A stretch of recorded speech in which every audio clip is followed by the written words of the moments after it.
ಬಲವಂತದ ಕ್ರಮ ಕೈಗೊಳ್ಳಬೇಡಿ. ಸೋಷಿಯಲ್ ಮೀಡಿಯಾದಲ್ಲಿ ಈ ಪದ ಟ್ರೆಂಡ್ ಆಗ್ತಾ ಇದೆ.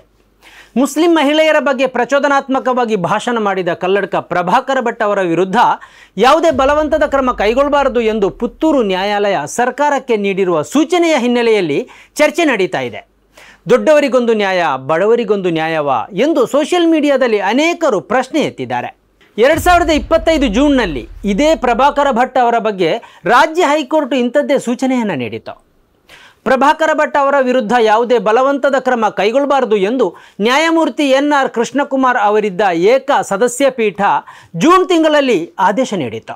ಹತ್ಯೆಗೀಡಾದ ಸುಹಾಸ್ ಶೆಟ್ಟಿ ಶ್ರದ್ಧಾಂಜಲಿ ಕಾರ್ಯಕ್ರಮದಲ್ಲಿ ಭಟ್ ಅವರು ಮಾಡಿದ ಭಾಷಣದ ಮೇಲೆ ದೂರು ದಾಖಲಾಗಿತ್ತು. ಈ ಹಿನ್ನೆಲೆಯಲ್ಲಿ ಅವರ ವಿರುದ್ಧ ಯಾವುದೇ ಬಲವಂತದ ಕ್ರಮ ಕೈಗೊಳ್ಳಬಾರದು ಎಂದು ಹೈಕೋರ್ಟ್ ಸೂಚನೆ ನೀಡಿತ್ತು. ಇದಕ್ಕಿಂತ ಮೊದಲು 2023ರಲ್ಲೂ ಹೈಕೋರ್ಟ್ ಇಂಥದ್ದೇ ಸೂಚನೆ ನೀಡಿತ್ತು. ಮಂಡ್ಯ ಜಿಲ್ಲೆಯ ಶ್ರೀರಂಗಪಟ್ಟಣದಲ್ಲಿ ನಡೆದ ಹನುಮ ಶೋಭಾಯಾತ್ರೆಯಲ್ಲಿ ಭಾಷಣ ಮಾಡುತ್ತಾ ಮುಸ್ಲಿಂ ಮಹಿಳೆಯರ ವಿರುದ್ಧ ಅವಹೇಳನಕಾರಿಯಾಗಿ ಮಾತಾಡಿದ್ದಾರೆ ಎಂದು ಭಟ್ ವಿರುದ್ಧ ದೂರು ದಾಖಲಾಗಿತ್ತು. ತ್ರಿವಳಿ ತಲಾಖ್ ಅನ್ನು ರದ್ದುಪಡಿಸಿದ ಘಟನೆಯನ್ನು ಹೇಳಿಕೊಂಡು ಮುಸ್ಲಿಂ ಮಹಿಳೆಯರಿಗೆ ಖಾಯಂ ಗಂಡ ಕೊಟ್ಟದ್ದೇ ಮೋದಿ ಸರ್ಕಾರ ಎಂದವರು ಹೇಳಿದರು. ಈ ಕುರಿತಂತೆ ವಿಚಾರಣೆ ನಡೆಸಿದ ಹೈಕೋರ್ಟ್ ನ್ಯಾಯಾಧೀಶ ರಾಜೇಶ್ ರೈ ಅವರು ಭಟ್ ವಿರುದ್ಧ ಬಲವಂತದ ಕ್ರಮ ಕೈಗೊಳ್ಳಬಾರದು ಎಂದು ಸರ್ಕಾರಕ್ಕೆ ಸೂಚನೆ ನೀಡಿದರು. ಇದೀಗ ಸುಪ್ರೀಂ ಕೋರ್ಟ್ ಒಂದು ಸೂಚನೆ ನೀಡಿದೆ. ಕಳೆದ 5 ವರ್ಷಗಳಿಂದ ಜೈಲಲ್ಲಿರುವ ಉಮರ್ ಖಾಲಿದ್, ಶರ್ಜಿಲ್ ಇಮಾಮ್, ಗುಲ್ಫಿಶಾ ಫಾತಿಮಾ, ಮೀರಾನ್ ಹೈದರ್ ಮತ್ತು ಜಿಯಾವುರ್ ರೆಹಮಾನ್ ಅವರ ಜಾಮೀನು ಕೋರಿಕೆಯನ್ನು ಅಕ್ಟೋಬರ್ 31ಕ್ಕೆ ಮುಂದೂಡಿದೆ.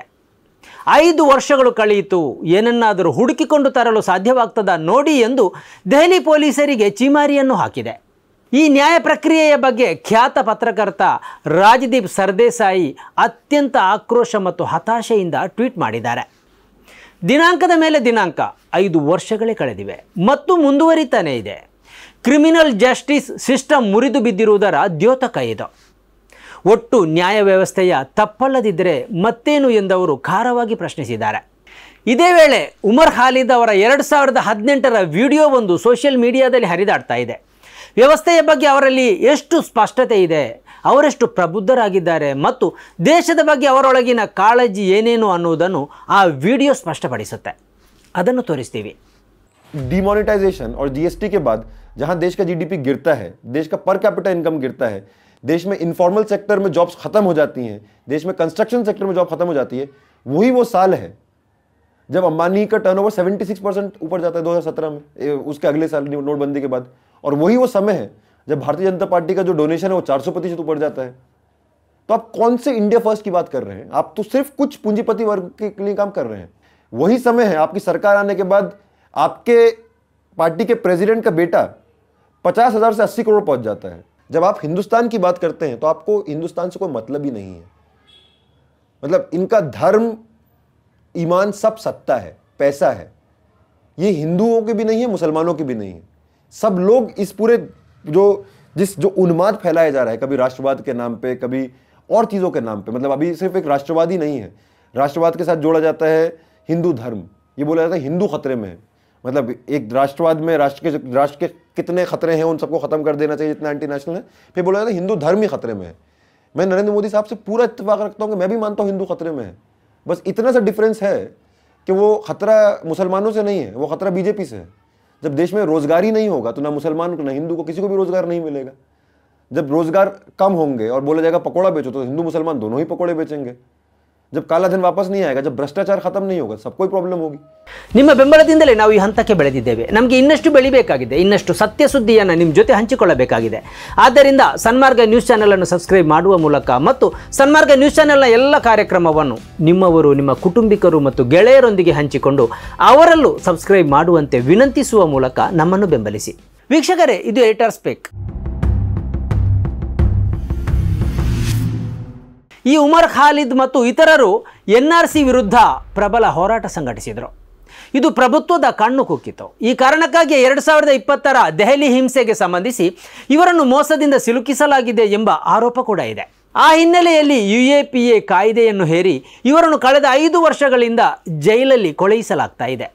ವಿಚಾರಣೆಯೂ ನಡೀತಾ ಇಲ್ಲ, ಜಾಮೀನು ಸಿಗ್ತಾ ಇಲ್ಲ. ಕಳೆದ 5 ವರ್ಷಗಳಿಂದ ಇವರು ಜಾಮೀನು ಕೋರಿ ಕೆಳ ಕೋರ್ಟಿನಿಂದ ಸುಪ್ರೀಂ ಕೋರ್ಟ್ನವರೆಗೆ ಬಾಗಿಲು ಬಡೀತಾ ಬಂದಿದ್ದಾರೆ. ಎಲ್ಲೂ ಜಾಮೀನು ಸಿಗ್ತಾ ಇಲ್ಲ.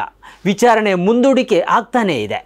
ದಿನದ ಹಿಂದೆ ಇವರ ಜಾಮೀನು ಅರ್ಜಿ ಸುಪ್ರೀಂ ಕೋರ್ಟ್ನಲ್ಲಿ ವಿಚಾರಣೆಗೆ ಬಂದಾಗ ದೆಹಲಿ ಪೊಲೀಸರು ಹಿಂದಿನದ್ದೇ ತಂತ್ರ ಹೆಣೆದರು. ಜಾಮೀನು ಕೋರಿಕೆಗೆ ಕೌಂಟರ್ ಅಫಿಡವಿಟ್ ಸಲ್ಲಿಸಲು 2 ವಾರಗಳ ಕಾಲಾವಕಾಶ ಬೇಕು ಎಂದು ಕೋರ್ಟನ್ನು ವಿನಂತಿಸಿದರು.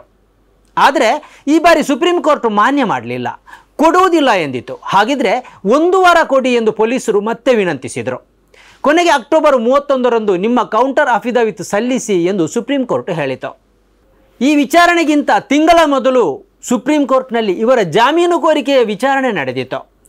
ಜಾಮೀನು ನೀಡದ ಸುಪ್ರೀಂ ಕೋರ್ಟು ವಿಚಾರಣೆಯನ್ನು 1 ತಿಂಗಳ ಕಾಲ ಮುಂದೂಡಿತು. ಆದರೆ ಈ 1 ತಿಂಗಳ ಕಾಲಾವಧಿಯಲ್ಲಿ ಏನನ್ನೂ ಮಾಡದ ದೆಹಲಿ ಪೊಲೀಸರು ಸುಪ್ರೀಂ ಕೋರ್ಟ್ನ ಮುಂದೆ ಮತ್ತೆ 2 ವಾರಗಳ ಕಾಲಾವಕಾಶ ಕೇಳ್ತಾರಂದರೆ ಅವರು ಉದ್ದೇಶಪೂರ್ವಕವಾಗಿ ಕುತಂತ್ರ ಮಾಡ್ತಾ ಇದ್ದಾರೆ ಎಂದೇ ಅರ್ಥ ಅಲ್ವೇ? ವಿಚಾರಣೆಯನ್ನು ಮುಂದೂಡಿಸುತ್ತಾ ಹೋಗುವುದು ಮತ್ತು ಇವರನ್ನು ಜೈಲಲ್ಲಿ ಕೊಳೆಯುವಂತೆ ಮಾಡುವುದೇ ಇವರ ತಂತ್ರ ಅಲ್ವೇ? ಈ ಬಾರಿ ನ್ಯಾಯಮೂರ್ತಿ ಅರವಿಂದ್ ಕುಮಾರ್ ಮತ್ತು NG ಅಂಜಾರಿಯಾ ಅವರಿದ್ದ ಪೀಠ ತುಸು ಕಟುವಾಗಿ ಆದೇಶ ನೀಡಿದೆ. ಆದರೆ ಅಕ್ಟೋಬರ್ 31ರಂದು ಮತ್ತೆ ಜಾಮೀನು ಕೋರಿಕೆಯ ವಿಚಾರಣೆ ಮುಂದೂಡುವಿಕೆಗೆ ಒಳಪಡುತ್ತಾ ಅಥವಾ ಜಾಮೀನು ಸಿಗುತ್ತಾ ಅನ್ನುವ ಬಗ್ಗೆ ಯಾರಲ್ಲೂ ಖಚಿತವಿಲ್ಲ. ಉಮರ್ ಖಾಲಿದ್ ಪರವಾಗಿ ಕಪಿಲ್ ಸಿಬಲ್ ವಾದಿಸ್ತಾ ಇದ್ದರೆ, ಗುಲ್ಫಿಶಾ ಫಾತಿಮಾ ಪರವಾಗಿ ಅಭಿಷೇಕ್ ಮನು ಸಿಂಘ್ವಿ ವಾದಿಸ್ತಾ ಇದ್ದಾರೆ. ಶರ್ಜಿಲ್ ಇಮಾಮ್ ಪರವಾಗಿ ಸಿದ್ಧಾರ್ಥ ದವೆ ವಾದಿಸ್ತಾ ಇದ್ದಾರೆ. ಅಂದಹಾಗೆ ಉಮರ್ ಖಾಲಿದ್ 2018ರಲ್ಲಿ ಆಡಿರುವ ಮಾತುಗಳು ಎಷ್ಟು ಸ್ಪಷ್ಟ ಇದೆ ಅಂದರೆ 7 ವರ್ಷಗಳ ಬಳಿಕ ಈ 2025ರಲ್ಲೂ ಅತ್ಯಂತ ಪ್ರಸ್ತುತ ಅನಿಸುವ ಹಾಗಿದೆ. ಹಿಂದೂಗಳಿಗೆ ಅಪಾಯ ಇರುವುದು ಮುಸ್ಲಿಮರಿಂದಲ್ಲ, BJPಯಿಂದ ಎಂದವರು ಬಹಳ ಸ್ಪಷ್ಟವಾಗಿ ಹೇಳ್ತಾರೆ. ಭಾರತದ ರೈತರ ಬಗ್ಗೆ, ತುಳಿತಕ್ಕೊಳಗಾದವರ ಬಗ್ಗೆ, ಭಾರತದ ಅಭಿವೃದ್ಧಿಯ ಬಗ್ಗೆ ಬಹಳ ಸ್ಪಷ್ಟವಾದ ತಿಳುವಳಿಕೆ ಈ ಉಮರ್ ಖಾಲಿದ್ ಅವರಲ್ಲಿರುವುದು ಗೊತ್ತಾಗುತ್ತೆ. ಪ್ರಭುತ್ವದ ವಿರುದ್ಧ ಅತ್ಯಂತ ಸ್ಪಷ್ಟತೆಯೊಂದಿಗೆ ವಿಮರ್ಶೆ ಮಾಡುವ ಸಾಮರ್ಥ್ಯ ಅವರಲ್ಲಿದೆ. ಈ ಕಾರಣದಿಂದಲೇ ಅವರ ವಿರುದ್ಧ ಸಂಚು ನಡೆದಿತ್ತೆ. ಅವರ ಧ್ವನಿಯನ್ನು ಅಡಗಿಸುವ ತಂತ್ರ ಹೆಣೆಯಲಾಗಿತ್ತೆ. ದೆಹಲಿ ಗಲಭೆಯ 8 ತಿಂಗಳ ಬಳಿಕ ಅವರ ಮೇಲೆ ಕ್ರಮ ಕೈಗೊಳ್ಳುವುದಕ್ಕೆ, ಬಂಧಿಸುವುದಕ್ಕೆ ಮತ್ತು UAPA ದಾಖಲಿಸುವುದಕ್ಕೆ ಪ್ರಭುತ್ವ ವಿರೋಧಿ ಅವರ ನಿಲುವೇ ಕಾರಣವಾಗಿತ್ತೆ. ಗೊತ್ತಿಲ್ಲ. ಆದರೆ ವಿಚಾರಣೆ ಇಲ್ಲದೆ ಕಳೆದ 5 ವರ್ಷಗಳಿಂದ ಜೈಲಲ್ಲಿರುವ ಉಮರ್ ಖಾಲಿದ್ ಇಂಥದ್ದೊಂದು ಪ್ರಶ್ನೆ ಕೇಳೋದಕ್ಕೆ ಖಂಡಿತ ಅರ್ಹರಾಗಿದ್ದಾರೆ. ಸ್ನೇಹಿತರೆ, ನಿಮ್ಮ ಅದ್ಭುತ ಬೆಂಬಲದಿಂದ ಸನ್ಮಾರ್ಗ ನ್ಯೂಸ್ ಚಾನೆಲ್ ಈಗ 2 ಲಕ್ಷ ಸಬ್ಸ್ಕ್ರೈಬರ್ಗಳನ್ನು ದಾಟಿದೆ. ಇದು ನಮ್ಮ ಯಶಸ್ಸಲ್ಲ, ಇದು ನಿಮ್ಮ ಯಶಸ್ಸು. ನಮ್ಮ ಮುಂದಿನ ಗುರಿ 4 ಲಕ್ಷ. ಇದು ಕಷ್ಟವಲ್ಲ. ನೀವು ಮಾಡಬೇಕಾದದ್ದು ಸಿಂಪಲ್. ನೀವು ಸನ್ಮಾರ್ಗ ನ್ಯೂಸ್ ಚಾನೆಲ್ ವಿಡಿಯೋವನ್ನ ನಿಮ್ಮ ಸ್ನೇಹಿತರಿಗೆ, ಕುಟುಂಬದವರೊಂದಿಗೆ ಹಂಚಿಕೊಳ್ಳಿ ಮತ್ತು ಅವರಲ್ಲೂ ಸಬ್ಸ್ಕ್ರೈಬ್ ಮಾಡಲು ಹೇಳಿ. ನೀವು ಶಕ್ತಿಯನ್ನು ಕೊಡಿ, ನಾವು ನಿಖರ ಸುದ್ದಿ ಕೊಡ್ತೇವೆ. ಧನ್ಯವಾದಗಳು.